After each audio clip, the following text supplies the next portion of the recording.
Azlan और आपके शौहर पार्टनर बन गए हैं, इसी की बात कर रही हूँ। साहब का शौहर, समझिए आप। मॉम, मैंने आपसे जिक्र किया तो था। हाँ हाँ, हमने मिलकर छोटा सा एक होटल खरीदा है। हाँ, दुआ से इस बारे में बात हुई थी, लेकिन ज्यादा डिटेल में नहीं, तो इसलिए माइंड से निकल गया मेरे। Very interesting.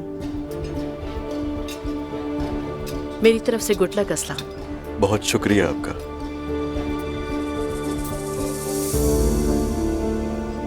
जी हाँ, इसने कुछ शुरू तो किया है, हमें भी बाद में ही पता चला।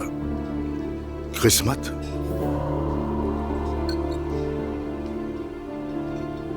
अरे हम कामों की बातें क्यों करने लग गए हैं अचानक?